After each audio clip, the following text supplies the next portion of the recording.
This story that seemed impossible actually happened to me. I was so shocked when it happened. Let me tell you about it. Come with me as we begin. I always believed that family would be there when life knocked you down. I believed that the people who raised you would never turn their backs on you. But at 29 years old, when doctors told me I had cancer, I learned the hardest truth of my life. The disease inside my body was not the most painful thing I would face. The betrayal from my own parents cut deeper than any diagnosis ever could. Before we go further, let me know where you are watching from today. Drop your location in the comments below, and if you believe that family should stand by each other through thick and thin, hit that like button and subscribe to this channel. Have you ever felt completely alone when you needed your family the most? Stay with me because what happened next changed everything I thought I knew about love and loyalty. Let me take you back to the beginning, before the hospital rooms and the chemotherapy, before the tears and the silence on the other end of phone calls. Let me tell you about the life I had built and the family I thought I knew. My name is Penelope, and at 29 years old, I was living what I believed was a good life in Portland, Oregon. I worked as a senior designer at a boutique interior design firm downtown. Every morning, I would drive through the misty streets, coffee in hand, ready to transform empty spaces into homes filled with warmth and character. I loved my job with every fiber of my being. There was something magical about watching a blank canvas become a place where families would create memories. I was the only child of Harold and Diane, which meant all their expectations and attention had always been focused solely on me. My father was 58 years old, a quiet man who owned a furniture store on the east side of town. He built that business from nothing, starting with just a small workshop in our garage when I was a little girl. I grew up with the smell of sawdust and wood stain, watching him carve intricate details into dining tables and bed frames. He rarely said much, but I always told myself that was just his way. Some fathers show love through actions rather than words, I would reason. When I was 12, he built me a dollhouse with tiny handmade furniture inside. He never said I love you while he presented it to me, just set it on my bed and walked away. But I treasured that dollhouse more than any toy I ever owned. My mother, Diane, was 56, a homemaker who had dedicated her life to maintaining our household and, more importantly, maintaining appearance. She was the type of woman who knew everyone on our street by name, who brought casseroles to new neighbors and organized the annual block party.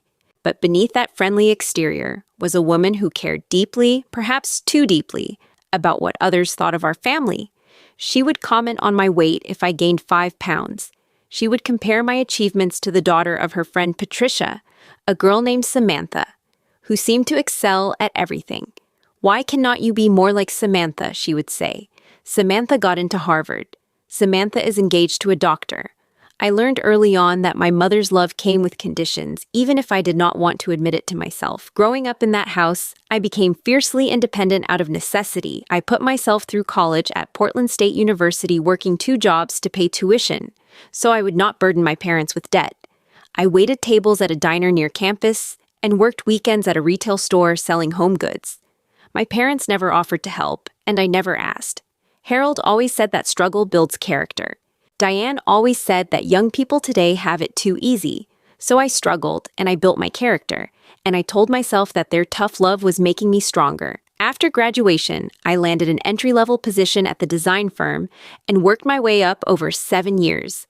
I moved into my own apartment about 45 minutes from my parents' house, a cozy 1-bedroom place with big windows that let in the soft Portland light. I decorated it myself, filling it with plants and vintage furniture I found at estate sales. It was my sanctuary, my proof that I could make it on my own. And then there was Marcus. We met at a coffee shop 3 years before my diagnosis, both of us reaching for the last blueberry muffin in the display case. He let me have it, and I bought him a croissant as a thank you, and somehow that turned into a 2-hour conversation, that turned into a first date, that turned into 2 years of what I thought was love. Marcus was an accountant, practical and stable, with kind brown eyes and a laugh that made me feel safe. We talked about marriage, about buying a house together, about the children we might have someday. For the first time in my life, I felt like I had built something complete.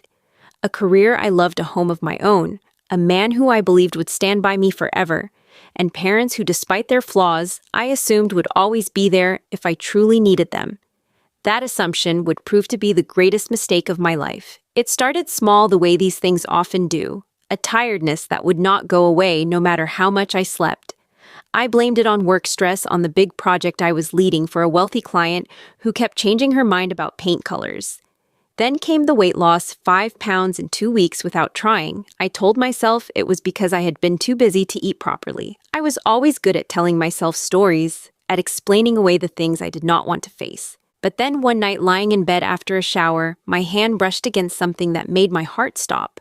A small lump in my left breast, hard and unmistakable beneath my fingertips. I remember freezing in that moment, my wet hair dripping onto the pillow, my mind racing through every possibility. It could be nothing, I told myself. Women have lumps all the time. Cysts, fatty tissue, 100 benign explanations. But somewhere deep in my gut, in that place where we know truths we do not want to admit, I felt a cold fear take root. Marcus noticed something was wrong the next morning. I was quieter than usual, pushing my breakfast around my plate without eating. He asked if I was feeling okay, and I lied and said I was just tired. I did not want to worry him until I knew for certain. Looking back, maybe I also did not want to say it out loud, as if speaking the words might make them real. It took him 3 days of watching me spiral into quiet anxiety before he finally sat me down and asked me directly what was going on. I broke down and told him about the lump, about the fear that had been eating at me since I found it. His face went pale, but he took my hands in his and said we needed to get it checked out right away. He made me promise to call my doctor first thing in the morning. I agreed, grateful for someone who would not let me hide from this. Looking back at those days before the diagnosis, I see a woman who still believed in the fundamental goodness of the people around her. I believed Marcus would stay. I believed my parents would step up. I believed that when life tested me, I would not have to face it alone. I had no idea that the real test was still coming, and it had nothing to do with cancer. The morning of my appointment at the breast care center, I woke up before dawn. The sky outside my window was that particular shade of gray that Portland wears so often, heavy clouds pressing down on the city like a weight. I lay in bed for a long time watching the light slowly brighten, trying to prepare myself for whatever was coming. Marcus was supposed to come with me, but his company had sent him to Seattle for an emergency audit. He called me the night before apologetic and stressed promising to fly back immediately if I needed him. I told him to stay, that it was probably nothing, that I would call him right after the appointment. Part of me wanted to be brave. Part of me still believed this would all turn out to be a scare and nothing more. The waiting room at the breast care center was painted in soft pastels, an attempt to make the space feel less clinical. Watercolor prints of flowers hung on the walls. Soft instrumental music played from hidden speakers. But no amount of decoration could disguise what this place was: a room full of women waiting to find out if their bodies had betrayed them. A nurse called my name and led me through a series of tests. A mammogram that squeezed my breast between cold plates until I thought I might cry. An ultrasound where the technician said nothing, her face carefully neutral as she moved the wand across my skin. Then a biopsy, a needle piercing into the lump, while I stared at the ceiling tiles and tried to breathe. They told me to wait in a small consultation room while they processed the results. I sat in a chair upholstered in cheerful blue fabric, looking at a pamphlet about breast health that I could not bring myself to read. The minutes stretched into what felt like hours. When the doctor finally came in, I knew before she spoke. There is a look that medical professionals get when they have bad news, a careful arrangement of their features that tries to convey compassion while bracing for impact. Dr. Serena Walsh was a woman in her 50s, with silver-streaked hair and kind eyes behind wire-rimmed glasses. She sat down across from me and took a breath. "Penelope," she said, and the gentleness in her voice made my stomach drop. "The biopsy results show that you have invasive ductal carcinoma. That is a type of breast cancer." The words hit me like a physical blow. I felt my hands go numb. The room seemed to tilt sideways. I heard myself asking questions, as if from very far away. What stage? What does this mean? What happens now? Dr. Walsh explained that it was stage 2, which meant the cancer had not spread to distant parts of my body, but was more advanced than the earliest stage. She talked about treatment options, chemotherapy, to shrink the tumor, possible surgery, radiation afterward. She gave me statistics and survival rates and timelines. I nodded along, but the truth was that I stopped really hearing her after the word cancer. That word swallowed everything else. When the appointment ended, I walked out of the building in a daze. I sat in my car in the parking garage for 2 hours, unable to move. The concrete walls around me felt like a tomb. I watched other cars come and go, other women walking to and from their appointments, some crying, some laughing with relief, some wearing headscarves that told me they were further along in their own battles than I was. I wondered which category I would fall into. I wondered if I would still be alive a year from now. Finally, I picked up my phone and called my mother. My fingers were shaking so badly, I could barely hit the right buttons. Diane answered on the fourth ring, her voice bright with the performative cheerfulness she always used. Penelope. Hello, dear. I am just about to head out to meet Patricia for lunch. What is going on? I took a breath. Mom, I said, and my voice cracked on the word. I just got back from the doctor. I have breast cancer. Silence on the other end of the line. A long, heavy silence that seemed to stretch across the distance between us. When my mother finally spoke, her voice had changed. The cheerfulness was gone, replaced by something guarded. Are you sure, she asked? Maybe you should get a second opinion. These doctors sometimes make mistakes. Misdiagnoses happen all the time. Remember when Patricia thought she had a thyroid problem and it turned out to be nothing? I felt something cold settle in my chest. I wanted her to say she was coming over. I wanted her to say she loved me. I wanted her to ask how I was feeling. Instead, she was talking about Patricia.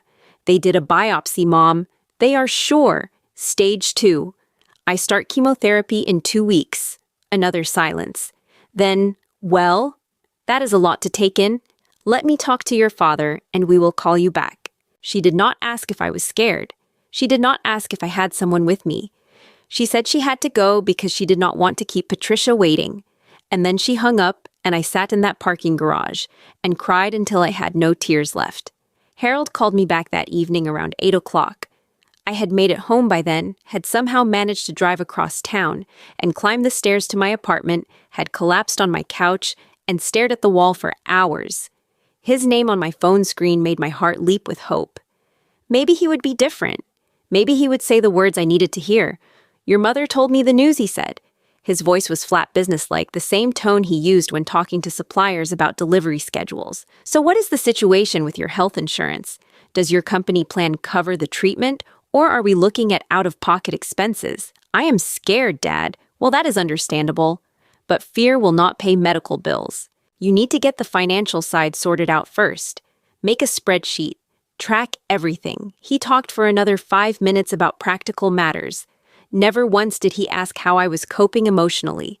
Never once did he say he was sorry I was going through this. When he hung up, I felt more alone than I had ever felt in my entire life. Marcus called later that night from his hotel room in Seattle. The moment I heard his voice, I broke down sobbing, telling him everything that had happened. He was silent while I spoke, and when I finished, he said all the right things. He said he was booking a flight home for the next morning. He said we would get through this together. He said he loved me. For a few hours that night, I allowed myself to believe that everything would be okay. I had Marcus. And surely once my parents had time to process the shock, they would come around. They would show up for me when the treatment started. This was cancer, after all. What kind of parents would abandon their only child during cancer treatment? I had so much to learn. The first day of chemotherapy arrived on a cold Tuesday morning in early November.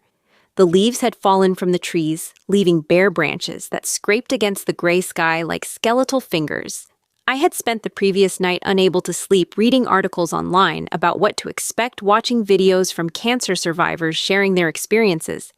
Nothing could have truly prepared me for the reality. I had asked my parents to come. I called them the week before, explaining that the first treatment was always the hardest because you did not know how your body would react. I asked if they could be there just for the first one. My mother had hesitated before answering. Tuesday is difficult, she said. I have my book club meeting. We have been reading this novel for 3 months, and this is the day we finally discuss it. I cannot miss it. I felt my heart crack a little. Mom, it is chemotherapy. My first chemotherapy treatment. Can you reschedule your book club? She sighed, the sound heavy with impatience. Penelope, I already told everyone I would bring the appetizers. I cannot back out now. What would people think? I asked about my father. Can Dad come then? I heard her put her hand over the phone, muffled conversation in the background. When she came back, her voice was matter of fact. Your father says he cannot leave the store. They are doing inventory this week, and you know how he is about the numbers. So that was that. My parents could not be bothered to rearrange their schedules for their only daughter's first cancer treatment. Book club and inventory took priority over their child's fight for her life. Marcus took the day off work to bring me. He held my hand in the waiting room, his thumb rubbing circles on my palm. I tried to focus on that small comfort, on the warmth of his skin against mine, instead of the fear coiling in my stomach. The chemotherapy infusion room was a large open space filled with reclining chairs, each one occupied by a patient hooked up to IV bags. Some people had visitors sitting beside them. Others wore headphones and watched movies on tablets. A few were sleeping, their faces pale and drawn. I found an empty chair by the window and settled in while a nurse named Betty, a cheerful woman with a Caribbean accent and bright purple scrubs, explained what would happen. She accessed my port, a small device that had been surgically implanted under the skin below my collarbone the week before. Then she hung the first bag of medication and adjusted the drip. I watched the clear liquid travel down the tube and into my body, carrying with it the poison that would hopefully kill the cancer before it killed me. For the first hour, I felt nothing unusual. Marcus and I played cards, and I started to think maybe this would not be as bad as I feared. Then the nausea hit like a wave, crashing over me. I barely made it to the bathroom in time, retching into the toilet while sweat broke out across my forehead. Marcus held my hair back, rubbing my shoulders, murmuring words of comfort. The rest of the treatment blurred together in a haze of sickness and exhaustion. When it was finally over, 4 hours after it began, I could barely walk to the car. Marcus practically carried me up the stairs to my apartment and tucked me into bed. I slept for 14 hours straight. When I woke up the next afternoon, I checked my phone. 3 texts from coworkers sending well wishes. A voicemail from my friend Anna asking how I was doing. Nothing from my parents. Not a single message asking how the treatment went, if I was okay, if I needed anything. I told myself they were probably busy. I told myself they would call soon. The days after that first treatment were brutal. The anti-nausea medications helped some, but not enough. I spent most of my time either sleeping or hunched over the toilet. My appetite vanished completely. Even the smell of food made my stomach revolt. I lost 7 pounds in 10 days. During that first week, my mother called once. She talked for 20 minutes about the drama at her book club, how Patricia's daughter, Samantha, was being considered for partner at her law firm, how the new neighbors were not maintaining their lawn properly. She asked about my treatment almost as an afterthought, a question tacked on at the end of the conversation. How are you feeling, she asked, though her tone suggested she did not really want to know the details. It is hard, I admitted. I have been very sick. The medication is rough on my body. She made a sympathetic sound. Well, you were always dramatic about being ill even as a child. I am sure it is not as bad as you think. Mind over matter, Penelope. Patricia's sister had cancer, and she said attitude is everything. You need to think positive thoughts. I wanted to scream at her. I wanted to ask if she had any idea what it felt like to have poison pumped into your veins, to feel your body attacking itself from the inside. But I was too tired to fight. I said goodbye and hung up, then cried myself to sleep. The second week after treatment, my mother called again. This time she was calling to tell me that she would be in my neighborhood on Thursday and could stop by. My heart leaped. Finally, I thought, finally she was coming to see me. She would see how much I was struggling, and she would help. She would be my mother. She arrived at 2 in the afternoon, dressed in a smart pantsuit, her hair freshly styled. I had managed to shower for the first time in 3 days and put on clean clothes, but I knew I looked terrible. My skin had taken on a grayish pallor. My eyes were sunken. My hair, which had always been my pride, thick and auburn, and falling past my shoulders, had started to come out in clumps. My mother stood in the doorway of my apartment and looked at me with an expression I will never forget. It was not concern or compassion. It was distaste. The way you might look at something unpleasant you stepped in on the sidewalk. Penelope, she said, you look terrible. Have you considered getting a wig? There are some very realistic ones these days. You should not let people see you like this. I felt the words like a slap. Mom, I have cancer. This is what cancer treatment looks like." She stepped inside, glancing around my apartment with critical eyes. "Well, you could at least put on some makeup. Make an effort." When Patricia's sister was going through her treatment, she never let herself go like this. She says that keeping up appearances helped her stay positive. She stayed for 43 minutes. I know because I watched the clock counting down the seconds until she would leave. She did not ask how I was really feeling. She did not offer to help with anything. She complained about traffic and talked about her tennis game, and mentioned twice that Samantha had just gotten engaged to a surgeon. When my father arrived to pick her up, he did not come inside. He honked the horn from the street, and my mother grabbed her purse and headed for the door. "Take care of yourself," she said over her shoulder, "and really do think about the wig." I stood at my window and watched them drive away. My father never even looked up at the building. I wondered if he knew which window was mine. I wondered if he cared. That night, I noticed that Marcus seemed different. He had been distant all week, spending more time on his phone, going for long walks that he said were to clear his head. When he came home from work, he kissed me on the forehead instead of the lips. He sat on the far end of the couch instead of next to me. I asked him if everything was okay. He said yes, just stressed about work. I believed him because I wanted to believe him, because the alternative was too terrifying to consider. But I could feel something shifting. The ground beneath my feet, which had already started to crack when my parents showed their true colors, was about to give way completely. 2 months into my treatment, my body had become a stranger to me. My hair had fallen out almost completely, leaving behind a few stubborn patches that I finally asked Marcus to help me shave off. I stood in front of the bathroom mirror afterwards, staring at my bald head, at the dark circles under my eyes, at the prominent bones of my cheeks and collarbones. I did not recognize the woman looking back at me. The chemotherapy was working, the doctors said. The tumor was responding, but the cost of that progress was paid in exhaustion that seeped into my bones and nausea that had become a constant companion in a mental fog that made it hard to remember simple things like whether I had eaten breakfast or taken my medications. Through all of it, my parents had visited exactly once. That one terrible visit with my mother lasted less than an hour. My father had not set foot in my apartment at all. Phone calls had dwindled to once a week, then every other week. When they did call, the conversations were brief and surface level. My mother updated me on neighborhood gossip. My father asked about my treatment schedule in the same tone he might ask about traffic conditions. Neither of them asked about my fear, my pain, my loneliness. And then on a Tuesday evening in late January, Marcus told me he needed to talk. I was lying on the couch wrapped in a blanket watching a cooking show that I had seen 3 times before. Marcus sat down on the coffee table in front of me, his face serious in a way that made my stomach clench with dread. "Penelope," he said, "I do not know how to say this."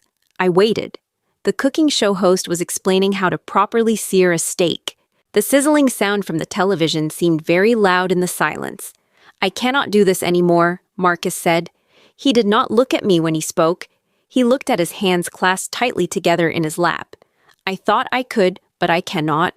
I am only 29 years old. I should not have to spend my life taking care of a sick person." The words did not make sense at first. My brain refused to process them. "What are you saying?" "I am saying I need to leave." He finally looked up, and there were tears in his eyes, but I could not tell if they were for me or for himself. "This is not what I signed up for, Penelope.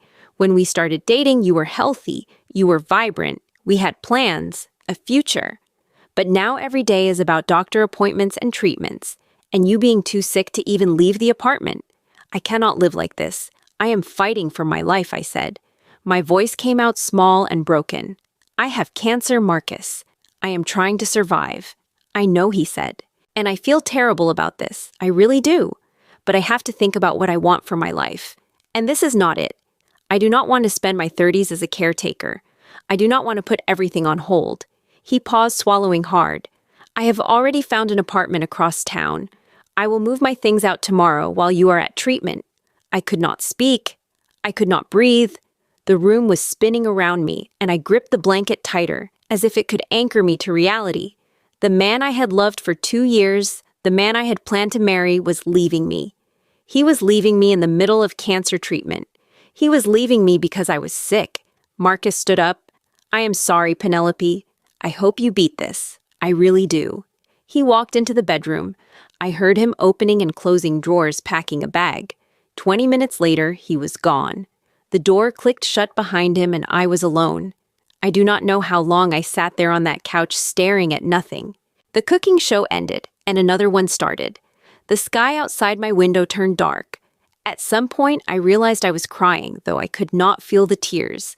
I was numb, hollowed out, empty. When I finally picked up my phone, it was almost midnight. I called my mother. I needed to hear her voice. I needed someone, anyone, to tell me that I was not completely alone in the world. The phone rang 4 times before she answered, her voice thick with sleep. Penelope. It is late. What is wrong? Marcus left me, I said, and the words came out in a sob. He left me, Mom. He said he could not handle being with someone who is sick. He is gone. There was a pause. When my mother spoke again, her voice was not comforting. It was resigned, almost dismissive. Well, maybe it is for the best. He clearly was not ready for commitment. Better to find out now than later. I was so shocked I stopped crying. Mom, I have cancer. My boyfriend just abandoned me because I have cancer. I am completely alone. Can I please come home? Can I please stay with you and Dad while I get through the rest of my treatment? I cannot do this by myself. Another pause, longer this time. I heard my father's voice in the background, groggy and irritated. Diane, what is going on? Who is that? Hold on, my mother said to me.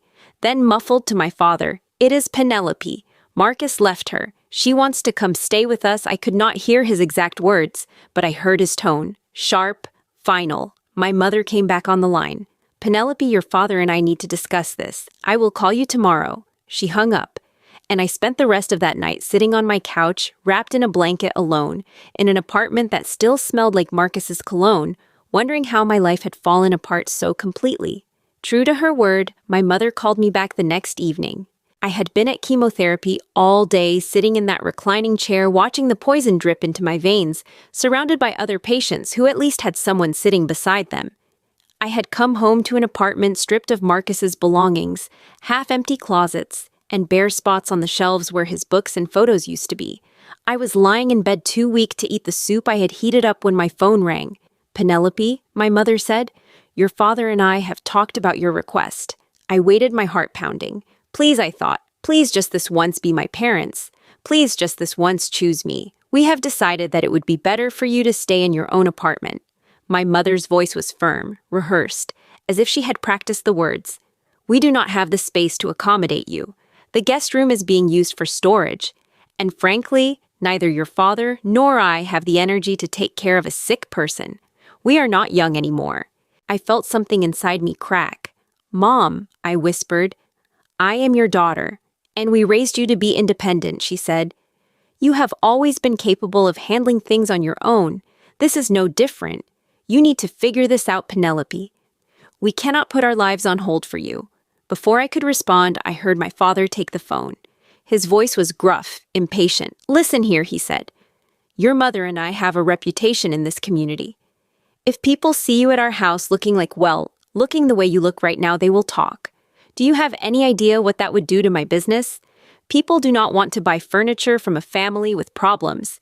You need to handle this privately on your own like an adult.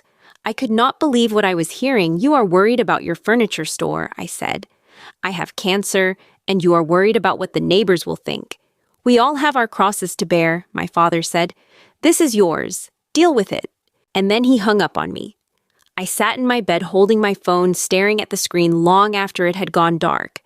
My parents had just told me in no uncertain terms that their reputation was more important than my life, that their comfort was more important than my suffering, that I was and had always been on my own. That night was the darkest of my life. I barely moved for 3 days afterward, eating only when the hunger became impossible to ignore, sleeping in fits and starts, plagued by nightmares. I missed a chemotherapy appointment because I could not bring myself to get out of bed. When the cancer center called to check on me, I lied and said I had the flu. The truth was that I had stopped caring whether I lived or died. What was the point of fighting so hard to survive when there was no one waiting for me on the other side? My boyfriend had abandoned me. My parents had abandoned me. I was 30 years old, bald, and sick and alone, and the thought of continuing this battle felt impossible. I looked at the bottle of pain medication on my nightstand. The doctor had prescribed it for the worst days when the treatment side effects became unbearable. I picked it up and held it in my hand, feeling the weight of it. I wondered how many pills it would take. I wondered if anyone would even notice if I was gone. That was the moment when I hit the absolute bottom. That was the moment when I came closest to giving up entirely. I do not know how long I sat there holding that pill bottle. Time had lost all meaning. The world outside my window was dark, the city lights blurred by rain streaking down the glass. I could hear traffic in the distance, the sounds of life continuing, as if nothing was wrong, as if a woman was not sitting alone in her apartment contemplating the end of everything. Then I heard something else. A knock at my door. I ignored it at first. I was not expecting anyone. I did not want to see anyone. The knock came again, more insistent this time.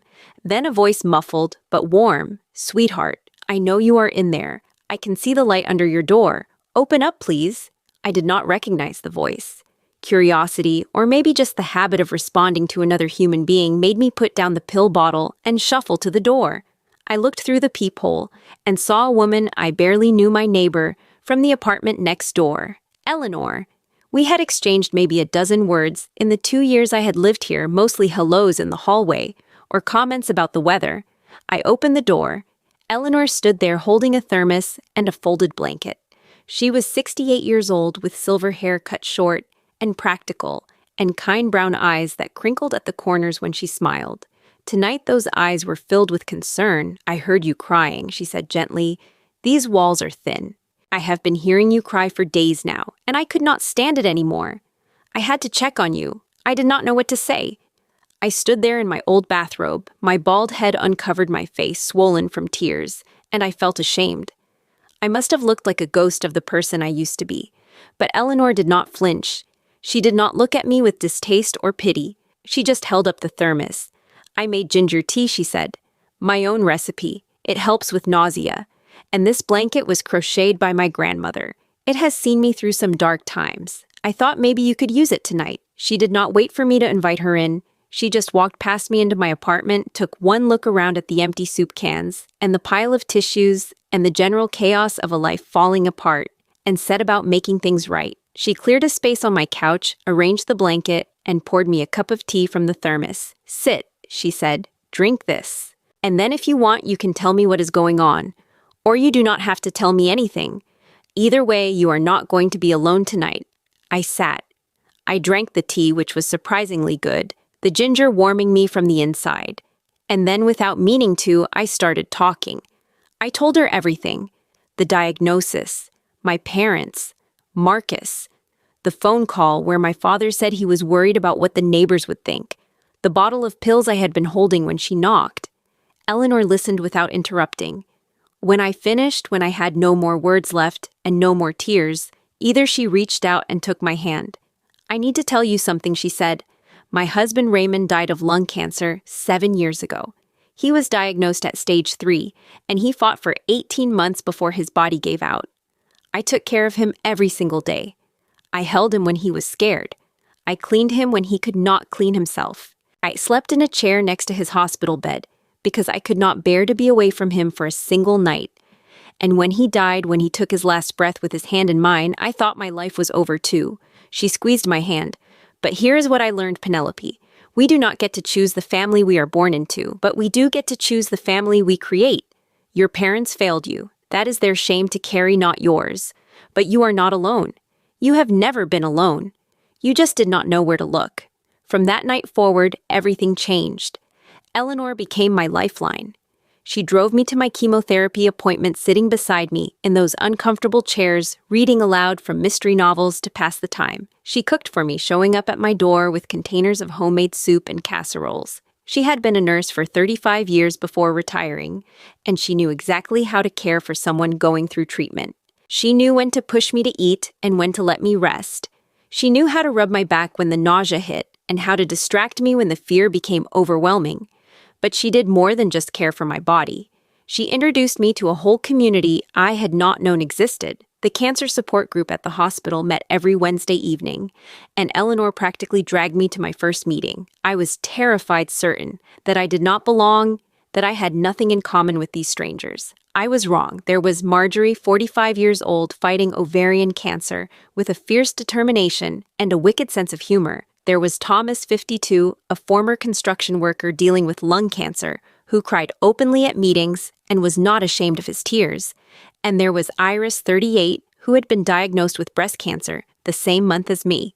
She had 2 young children and a husband who had stayed, and she became my closest confidant in the group, someone who truly understood what I was going through. These people became my family. They showed up at my door with groceries. They called to check on me. They sent cards and flowers and ridiculous memes that made me laugh even on my worst days. They celebrated my small victories, the days when I felt strong enough to go for a walk, the appointments where the scans showed the tumor shrinking.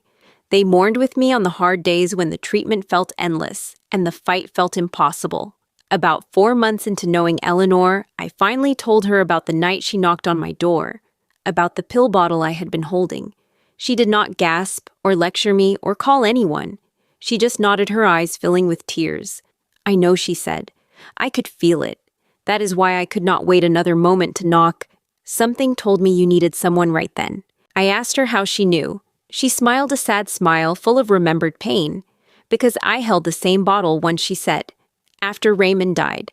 And my neighbor at the time, a wonderful woman named Grace, knocked on my door at just the right moment too. I learned from her what it means to show up for people.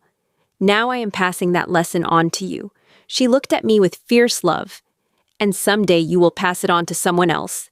That is how we survive, Penelope. We take care of each other." Those words planted a seed in me, a seed of purpose that began to grow even as the cancer cells in my body died. I started to see my fight not just as a battle for survival, but as preparation for something more. I was being forged in fire, and I would emerge stronger. I would become someone who could help others the way Eleanor and Marjorie and Thomas and Iris had helped me. I made a decision in that moment. I was going to live. Not just survive, but truly live. And I was going to do it without the people who had abandoned me. I would build a new life, a new family, a new purpose. My parents had shown me who they really were. Now I would show them, and more importantly myself, who I really was. The fight was far from over, but for the first time since my diagnosis, I felt something I thought I had lost forever. I felt hope. The months that followed were the hardest and most transformative of my life. The chemotherapy continued each session, taking something from me, but also slowly taking something from the cancer. I learned to listen to my body, to rest when I needed rest, to push through when I knew I could push through. I learned that strength is not about never falling. It is about getting up again and again and again. 8 months after my diagnosis, Dr. Walsh delivered news that made me collapse into Eleanor's arms. The tumor had shrunk significantly. I was a candidate for surgery. They could remove what remained and give me a fighting chance at a full recovery. The surgery happened on a bright March morning. I remember the surgical team wheeling me into the operating room, the fluorescent lights passing overhead, the cold air of the sterile space. Eleanor had held my hand until the very last moment when they made her let go. My parents did not know the surgery was happening. I had stopped updating them months ago, and they had stopped asking. I woke up hours later in a recovery room, groggy and sore, but alive. The surgeon came to see me that evening, still in her scrubs. Exhaustion and triumph mingled on her face. "We got it all," she said. "Clean margins. You still have radiation ahead of you, and we will monitor closely for years to come. But Penelope, you did it. You beat this." I cried. Eleanor cried. Iris and Marjorie and Thomas, who had all gathered in the waiting room, despite my protests, that they did not need to come crowded into my room with flowers and balloons and more tears. For one perfect moment, I felt held by love. Real love. Unconditional love, the kind I had always wanted from my parents but never received. The radiation treatments lasted 6 weeks. They were nothing compared to chemotherapy, just daily appointments where I lay still while a machine hummed around me. By the time they ended, spring had fully arrived in Portland. The trees were blooming, the air was soft and warm, and I felt like I was blooming too. 14 months after my diagnosis, Dr. Walsh officially declared me cancer-free. She hugged me in her office, which I later learned she rarely did with patients. She told me I was one of the strongest people she had ever treated. I told her I had learned that strength from the people who loved me. I went back to work slowly, part-time at first, then gradually increasing my hours. My colleagues welcomed me back with open arms. They had sent cards and care packages throughout my treatment, and they threw a small party on my first day back with a cake that said, "Welcome home, Penelope," in pink frosting. I started writing too, at first just for myself, journal entries processing everything I had been through. But then I began sharing my story online, posting on a blog that Eleanor helped me set up. I wrote about the diagnosis, the treatment, the abandonment, the rebuilding. I wrote about the dark night with the pill bottle and the knock on the door that saved my life. I wrote about found family and the meaning of real love. The response was overwhelming. Messages poured in from people all over the country, people going through their own battles, people who felt alone and scared and abandoned. They told me my words had helped them. They told me my story had given them hope. Some of them became friends, people I had never met in person, but who understood me in ways my biological family never had. A year after finishing treatment, I did something I had never imagined. I wrote a book. It took me 6 months writing in the early mornings before work and late at night after dinner. Eleanor read every chapter, offering feedback and encouragement. Iris helped me design the cover. The book was about my journey, but it was also about the journey we all take when life breaks us open and forces us to rebuild. Against all odds, a small publisher picked it up. The book came out the following spring, and while it was never a bestseller, it found its audience. The people who needed it found it, and that was enough. Around the same time, I started volunteering at the Cancer Center. I sat with patients during their treatments the same way Eleanor had sat with me. I held the hands of terrified, newly diagnosed women and told them they could survive this. I organized donation drives for wigs and headscarves and comfort items. I became the person I had needed during my darkest days. And then at a fundraiser for the Cancer Center, I met Graham. He was 40 years old, a high school teacher who had lost his mother to breast cancer 5 years earlier. He had been volunteering at the fundraiser, helping set up tables and sound equipment. We started talking about his mother, about my experience, about the strange paths that had brought us both to this room on this night. By the end of the evening, we had exchanged numbers. Our relationship grew slowly, built on honesty and mutual understanding. Graham knew everything about my past, my parents, my treatment, my scars, both physical and emotional. He did not flinch from any of it. He said my history made me who I was, and who I was exactly the person he wanted to be with. 3 years after my diagnosis, my life looked nothing like it had before. I had published a book. I had founded a small nonprofit organization that provided support and resources to cancer patients without family support systems. I had Graham, who loved me completely. I had Eleanor next door, my chosen grandmother, who still brought me ginger tea when I was feeling low. I had Marjorie and Thomas and Iris, my warrior family bonded by battle. And I had something else too. I had peace. The anger I once felt toward my parents had faded into something closer to acceptance. They were who they were. They had shown me clearly and repeatedly that their love was conditional, that their image mattered more than their child. That was their loss, not mine. Or so I thought until the day my mother called out of the blue. I was at my apartment going through emails when her name appeared on my phone screen. I had not heard from either of my parents in almost 2 years. Part of me wanted to let it go to voicemail, but curiosity, or maybe some lingering hope I had not fully extinguished, made me answer. "Penelope," my mother said. Her voice sounded older, smaller than I remembered. "I hope I am not bothering you. What do you want, Mom?" "I read your book," she said.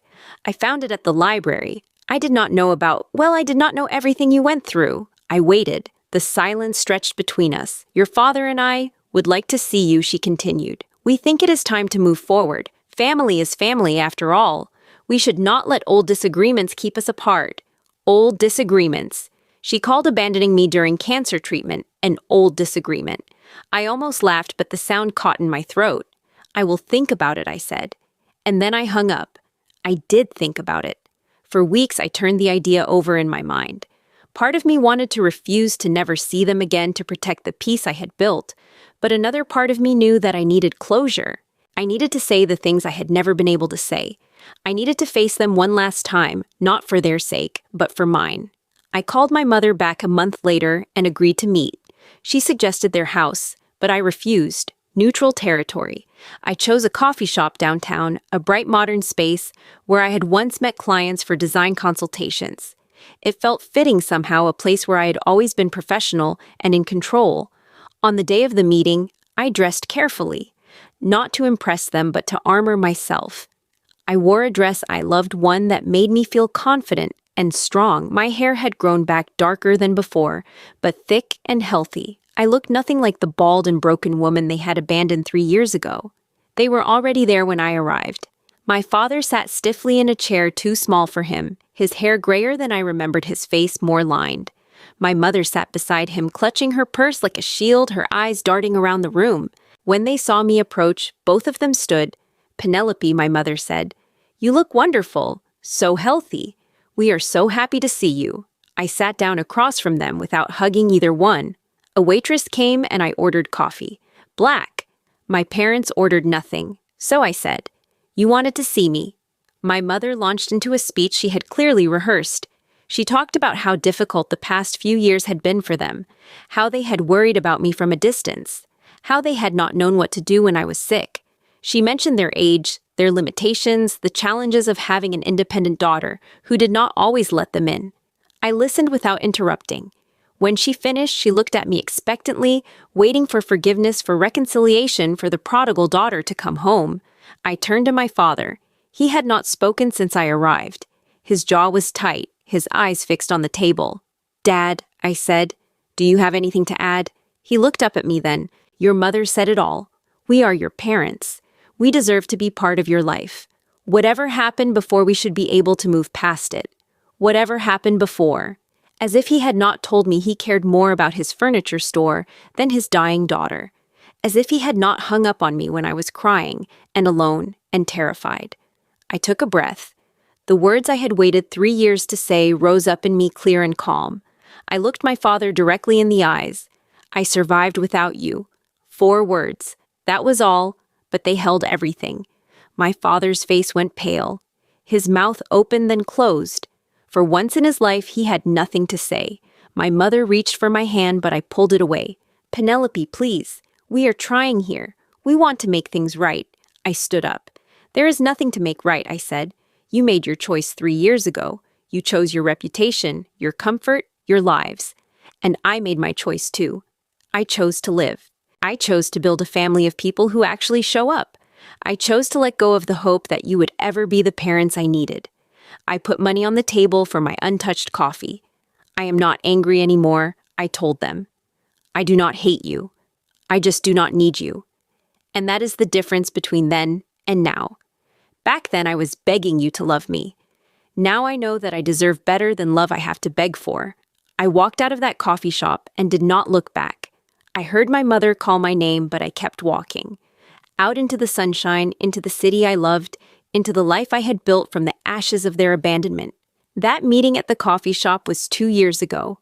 I am 32 now, and my life is fuller than I ever imagined it could be. I never saw my parents again after that day. My mother sent a few letters at first, long, rambling apologies that somehow always circled back to her own suffering. I read them once, then threw them away. Eventually, she stopped writing. I heard through a distant cousin that Harold's furniture store was struggling, that they had become more isolated from the community they once prized above their own daughter. I felt nothing when I heard this. No satisfaction, no grief. Just the empty space where my parents should have been, a space I had learned to fill with other things. The journey of healing was not linear. There were days, especially in the beginning, when the anger would surge back without warning. I would be doing something ordinary, washing dishes or folding laundry, and suddenly I would be crying rage and grief tangled together in my chest. I started seeing a therapist, a woman named Dr. Amara, who specialized in family estrangement. She helped me understand that cutting ties with toxic family members is not a failure or a tragedy. It is an act of profound self-respect. You do not owe anyone your presence, she told me once. Not even the people who gave you life. If they could not show up for you when you needed them most, you have every right to protect yourself by keeping them at a distance. Those words became a kind of mantra for me. I repeated them on the hard days when guilt tried to creep in, when well-meaning acquaintances asked about my parents with that pitying look in their eyes. But the hard days grew fewer. The good days multiplied. I poured myself into work, into my nonprofit, into relationships that nourished me instead of draining me. Eleanor is still next door. She is 71 now, a little slower than she used to be, but still sharp and warm and full of life. I bring her groceries twice a week and we have dinner together every Sunday. She taught me how to make her grandmother's pot roast, the one she made for Raymond every anniversary. When she passes down her recipes, I know she is really passing down her love. Marjorie beat her cancer and is now training for a half marathon. Thomas's cancer returned and we lost him last spring. The memorial service was one of the hardest days of my life, but also one of the most beautiful. His entire support group was there, along with his estranged daughter, who he had reconciled with in his final months. He died surrounded by love, which is more than many people can say. Iris and I talk on the phone almost every day. Her children call me Aunt Penelope. When her son Dylan had his 8th birthday party, I was the one who organized the decorations and baked the cake. Her husband once told me that I was part of their family now, no qualifications, no conditions. I cried when he said it. And Graham proposed to me on a quiet Tuesday evening. No grand gestures, just the two of us on my couch with takeout containers scattered on the coffee table. He told me that he had known he wanted to spend his life with me from our very first conversation. He told me that my strength and my scars and my story were exactly what he loved about me. I said yes before he even finished the question. We got married in a small ceremony at a botanical garden. Eleanor stood in the place where a mother of the bride would normally stand. Iris was my maid of honor. Marjorie read a poem about resilience that made everyone cry. There were no empty chairs for absent parents. Every seat was filled with people who had chosen to love me. Sometimes I wonder what my life would look like if my parents had shown up when I needed them. Would I be married to Marcus, living in some suburban house, never having discovered my own strength? Would I have my nonprofit, my book, my community of survivors, who have become my closest friends? Would I know what real love feels like, the kind that does not flinch when things get hard? I do not think I would trade my path, even with all its pain. The darkness taught me to appreciate the light. The abandonment taught me to value the people who stay. If you are listening to this story and you are going through something similar, if the people who should love you have failed you, if you feel alone in a way that seems impossible to survive, I want you to hear this. You can make it through. You can build a life that is full and meaningful and joyful without the people who hurt you. It will not be easy. There will be days when the grief feels unbearable. But you are stronger than you know, and there are people out there who will love you the way you deserve to be loved. You just have to be open to finding them. Family is not about blood. It is about who shows up when you need them most. It is about who holds your hand during chemotherapy, and who brings you ginger tea at 2 in the morning, and who celebrates your victories and mourns your losses right alongside you. Your real family might be waiting for you in the most unexpected places, in a support group, or a neighborhood hallway, or a charity fundraiser. I do not carry anger toward my parents anymore. That took years to achieve, and I am not going to pretend it was easy, but I realized that holding on to rage was like swallowing poison and expecting them to get sick. They made their choices, and I made mine. They chose comfort and reputation. I chose survival and growth. We each got exactly what we chose. The greatest freedom I have ever known is this: I do not need their approval anymore. I do not need their love.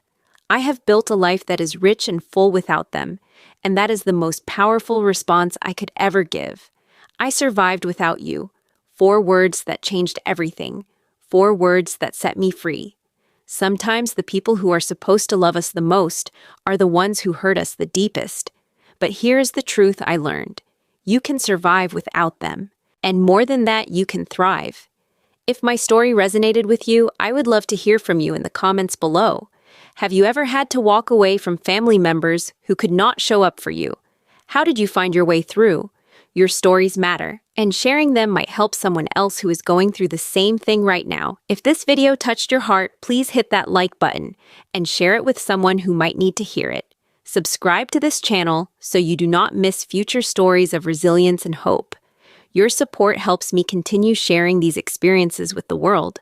Thank you for spending this time with me today. Whatever you are facing in your own life, I want you to know that you are not alone.